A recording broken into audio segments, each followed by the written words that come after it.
120 ಶಾಲೆಗಳಿಗೆ ಸುಣ್ಣ ಬಣ್ಣ ಬಳಿಯುವಂಥ ಕಾರ್ಯವನ್ನು ಮಾಡಿದ್ದೀನಿ.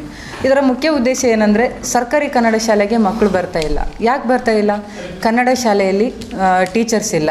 ಕನ್ನಡ ಶಾಲೆಗೆ ಬೇಕಾದಂಥ ಮಕ್ಕಳಿಗೆ ಉತ್ತಮ ಆಟೋಪಕರಣ, ಪೀಠೋಪಕರಣಗಳಿಲ್ಲ.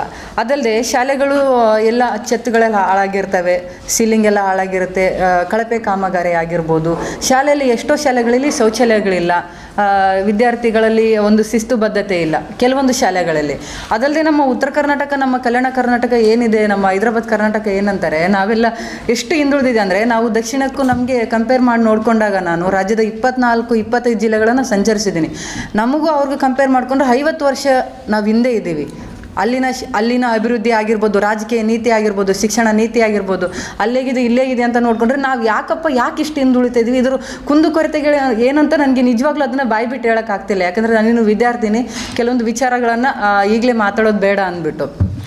ನಮ್ಮಲ್ಲಿ ಅನಕ್ಷರತೆ, ನಿರುದ್ಯೋಗ, ಬಡತನ ತುಂಬಾ ಇದಿದೆ. ಉತ್ತರ ಕರ್ನಾಟಕದವರಂದರೆ ನಾವು ತಟ್ಟೆ ಲೋಟ ತೊಳೆಯೋಕ್ಕೆ, ಗಾರೆ ಕೆಲಸ ಮಾಡೋಕ್ಕೆ ಅದಕ್ಕೆ ಮಾತ್ರ ಸೀಮಿತ ಆಗಿಬಿಟ್ಟಿದ್ವಿ. ನಮ್ಮಲ್ಲಿ ಮಲ್ಟಿ ಸ್ಪೆಷಾಲಿಟೀಸ್ ಹಾಸ್ಪಿಟಲ್ ಇಲ್ಲ, ಇದ್ರೂ ಕೂಡ ಉಪಯೋಗಕ್ಕಿಲ್ಲ. ನಮ್ಮಲ್ಲಿ ಯಾವುದೇ ಫ್ಯಾಕ್ಟ್ರಿಗಳಿಲ್ಲ. ಎಷ್ಟೋ ಜನ ಬಡತನದಿಂದ ಪಾಪ ಸುಖ ಸಂಸಾರವಂತೂ ನಮ್ಮ ಜನ ಏನು ಕಲ್ಯಾಣ ಕರ್ನಾಟಕದವ್ರು ಯಾರು ಕೂಡ ಸುಖ ಸಂಸಾರ ನಡೆಸ್ತಿಲ್ಲ. ಸಾಲ ಸೂಲ ಮಾಡಿ ಮದುವೆ ಆಗ್ತಾರೆ, ಯಾರು ಅತ್ತೆ ಮಾವನ ನೋಡ್ಕೊಳ್ಳಲ್ಲ, ತಂದೆ ತಾಯಿ ನೋಡ್ಕೊಳ್ಳಲ್ಲ, ಬೆಂಗಳೂರು ಮಂಗಳೂರು ದುಡಿಯೋಕೆ ಹೋಗ್ತಾರೆ.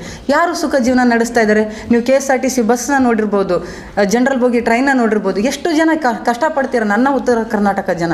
ಇದಕ್ಕೆಲ್ಲ ಮುಖ್ಯ ಕಾರಣ ಶಿಕ್ಷಣ ನೀತಿ ಸರಿಯಿಲ್ಲ ನಮ್ಮಲ್ಲಿ. ದೊಡ್ಡವರಾಗಿಯೇ ಉಳಿತೀರ, ನಾವು ಏನಿದ್ದೀವಿ ಕೂಲಿ ನಾಲಿ ಮಾಡ್ತಾ ಅದರಲ್ಲಿದ್ದೀವಿ. ಇನ್ನೊಂದು, ನಾವು ಪ್ರಗತಿ ಪಥದಲ್ಲಿ ಏನು ಸಾಕ್ತಿದ್ದೀವಿ ಅಂತಂದ್ರೂ ನಾವು ಕೃಷಿದಲ್ಲಿನೂ ಇಲ್ಲ. ಹೇಳ್ಬೇಕಂತಂದರೆ ಎಷ್ಟು ಕಷ್ಟಪಟ್ಟು